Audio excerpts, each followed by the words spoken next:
my children in the depth of what we was doing in Israel. This is not about a worldly success. Those who have served the greater purpose have had to pay a price. Those that knew me knew I wasn't a criminal, knew I wasn't a thief. That's why in 1985, when I was arrested, more than 700 people came out to the courts. Congressman, Minister Farrakhan, Reverend Jackson, T.L. Barrett, Reverend Henry Hardy, and many others put their name, reputation, and credibility on the line to say Prince Asiel was not a criminal. When they saw that we had that kind of strength, they transferred me to D.C., but they felt that I did not have any strength there. But this great God took me through Milan, Michigan, where the Honorable Elijah Muhammad was arrested and held in prison there. And it was there that a man came up to me as I was being transferred to D.C. and said, "Are you a Moorish American?" He saw me with a kippah, a kufi on. I said, "No, but we all going the same way." I said, "Why?" He said, "I got a message from God for you." He said, "It must be you. What's your name?" And I told him. He said, "God told me to tell you that he needed the world to lay hands on you so that he could judge them and redeem his people." I never saw that man again, ever. When I got to D.C. jail, it was at least 25 U.S. attorneys standing in court and told the magistrate that she could not handle my case. It was way above her pay grade. She didn't understand it. They revoked my bond. My bond was, remember, $2 million, and we raised $5 million worth of surety from the people. Now, the reason I tell this story is because his life and my life are parallel. He didn't die. He chose to leave here as the sacrifice for the future of God's people. You. Minister Farrakhan was removed from building the nation. He started back, and it was in Haki's home and Shafisha's home that he was resurrected. And we put our arms around him. Lou Palmer and 25 or 30 others. I want you to know that it was these men and women that you don't know about in the political or even the religious sense that put us in Israel and has kept us there to this day. So I just wanted a couple of people for you to hear right quick. I got Dr. Erica Bennett, who's my friend for 20 years or more, who is the ambassador of the African Union for the diaspora, 6 regions, so that African Americans now are capable of going back to any part of Africa and getting citizenship. She has already started last year in Ghana getting citizenship for those African Americans. And that's what we're trying to do. So you at least have a choice as to what you can do. That's what this is all about. So that my grandchildren and my children will know why, Paul, we went to those meetings and why Susie was fighting for the teachers to get just pay and to get certified in those days. And on and on. Because you don't know what happened 50 years ago with that talented tent that Du Bois was talking about. It wasn't a matter of whether or not it was Booker T or the talented tent. It's a matter of the whole house, the whole family coming together. And this is what we're talking about today. bringing the family back under the banner of truth, so that you don't have to be afraid of a Donald Trump or the white racism that's running rampant in America now. There's a plan to make sure that black men go to jail and stay in jail. 2 million, the new Jim Crow that has been talked about. But if they continue to make you believe that you don't need a land, a language, and a culture of your own where you can demonstrate the greatness of you, you're going to be left out of the equation. It's not a religious war. It is a just war that Dr. King. When Dr. King spoke those words in '68, that he had been to the mountaintop and looked over and seen the promised land, he said, I may not get there with you, but we as a people will get to the promised land. That was April of '68. In May of '68, we landed back in Israel for the first time in 2,000 years. Hallelujah. Now, Ben Asiel was born there. And he and I had issues about what he should do.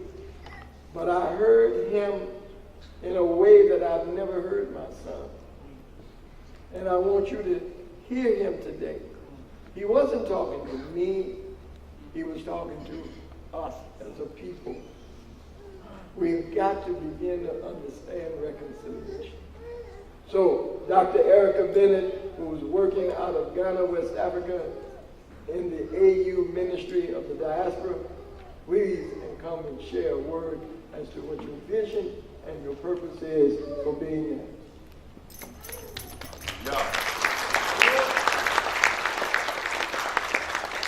God afternoon, and it truly is a wonderful afternoon, giving all honor and praise to Prince, my brother, my sister. My comments will be very brief because I know I can't probably stand up here without boo-hooing, so I'm going to make mine very, very brief. I'm here to say thank you to all of you for being a part of Prince's life. This is a prince. I had an opportunity to really get to know him in Ghana. You see, this prince saved my son's life. And I was not in Ghana when he made his transition. And I said, God, why was I not there? Was it something I could do? And God said, you know, it's his time. And like the minister was saying, it's a question of time for all of us. So be ready. And it's not the length of time, it's what you do while you're here. That's what really counts. And I want to speak a moment to his children. You see, and I want you to hear me, young people. I really, as I sat here, I listened, I looked at you and I said, wow, look what he produced. Beautiful, intelligent, bright young people. But it's up to you to continue your father's legacy and your grandfather's legacy. You see, they have begun the process for you. Now it's up to you to continue. You see, you have to be the kings and the queens and the princes that you are. You see, and you have to know that. One of the things about your father that I got a chance to really know is that he really believed he was a prince. You see, you could not tell him he was not a prince now. You see, and he was honored to carry his father's name. And he was honored. He loved his mother. You see, you should just hear how he talked about, well, my imam did this, and she said this. So I'm here just to say, let's let go, let God, and let's move forward. You see, and let's, for you young people, we invite all of you to come to Ghana. Our little mission is the first diplomatic mission of its kind in the world. There's not another diaspora embassy like we have. And it's people like Prince and a lot of you and the Reverend who allowed us, who gave us that platform to continue that. And Dorothy, my long-standing friend, you see, she was coming to Africa when nobody wanted to hear about Africa. They said, where are you going? Africa. And she was coming and bringing groups, and We're really looking forward to seeing you there again. The work is not done. And I just want to leave this with you, Prince. You see, if you hadn't been to jail, this is what they tell me in Africa, if you hadn't been to jail, you have done nothing. You see, all of us, when they put me in jail, I was just all, what about my reputation? What about this? Honey, they said, now you're in the books now. They know you've done something and they know who you are. So I say that to you, Prince, and I told you this, honey. We know you are a hero in Africa, honey. We said, oh, that Prince, oh, hey, he went to jail another time, yay! That means he's really taking care of us. So I say all that to say, and I invite all of you to please come to Accra. You know, there's 55 African countries. So you have a whole 55 countries you can decide on. And we're there to help you settle, we're there to help you come home. It's 3 o'clock. It's 3 o'clock.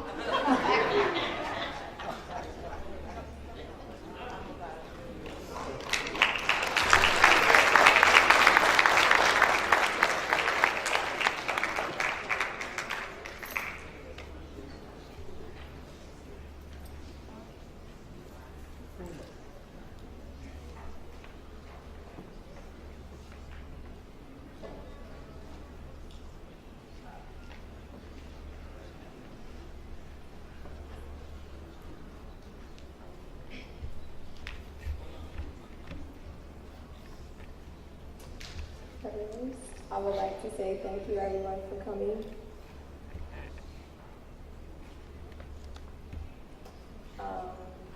I wrote a little speech. I didn't really have a lot to say, but while I was just sitting here, I don't know, the energy is like so strong in here. Like, I'm not really like sad. Like I feel like I have a message for everybody, for my family in particular, but just for everybody in our family and friends that's just been around us and helping us grow and stuff as young adults. I just would like to say, the side of my dad that you guys never knew, he could really never show you without feeling like he's being judged or feel like he didn't fit in.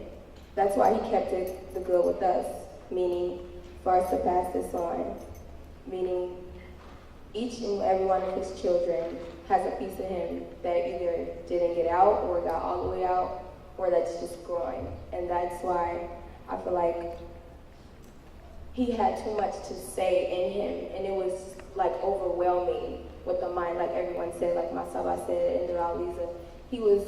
They had too much in them as a young age, and being around certain people that didn't have that same energy as him, it couldn't feed off the next person and travel on. So that's why we have a lot of siblings, as you can see. And I just finished my little speech. And I said his heart will go on. The song that was playing earlier is by Celine Dion, and that's his favorite song. And his heart will go on, and I know it will because I have a heart like him, the heart of determination, motivation, wanted me to live his legacy on in the best way that fits me, not that fits him or anyone else's, but the way that I could speak for him through me and through all my other siblings, and more supremely for my mother. This is a renewed beginning for us all, meaning for my family. This is the point where we decide this is all in or it's all or nothing right now, because everyone needs each other, and this is the part where we need to begin. A reflection to now see whether you are living to see if you're living your fullest potential. This is the point where you see right now where you are, if you're living your life for yourself or you're living it for the next person or you're just lost. And right now, I feel like I found myself in his gift that he gave me of just having like potential.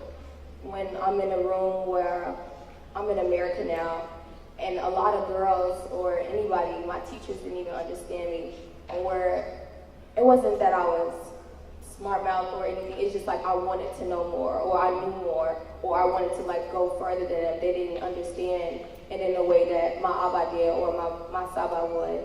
So I really appreciate that part of me that's so him and it's just so strong. Like, I feel like I have so much to say right now, but I don't know. I'm gonna just keep it short. But I'm just happy for this opportunity right now because I'm not in a place where I feel sad anymore or like mad at anybody. I just feel like anybody feel like that or feel like that in the past. This is the point where you can get up and feel better about yourself, a new beginning, a new life, being strong for my siblings most importantly. That's why I'm here speaking, because I didn't want to speak. I feel like I didn't have much to say, but it's like I do because I'm him. So I just wanted to pass that on.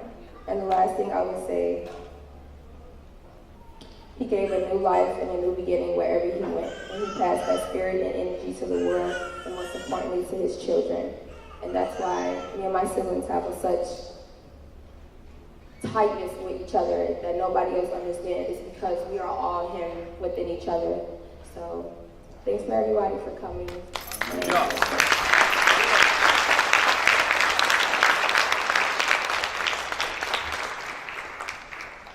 Hi, my name is Ahaba, and I'm the oldest of all of my siblings.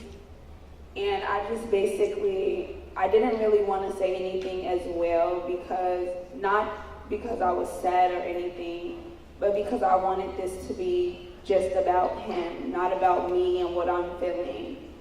I just want to say that from like a very young age, I was taught to be very strong. He always wanted us to be really strong and to depend on each other, not to depend on any guy. Like, we will always get in trouble for like talking to guys, so like that was never our problem. We was more so like, we would get in trouble for like little stuff like being goofy or like doing stuff we wasn't supposed to do, but never like about boys or like fast stuff.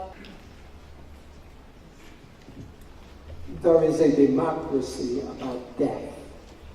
The high, the low, the rich, the poor, skinny, fat, short, tall, ugly, pretty. That compendium will encompass most of us in here. And so our presence today is a testimony to the fact that somebody died. Because it doesn't take any intelligence to die, but it does take great acumen to know how to live. So we come today to celebrate the majesty of life, not death.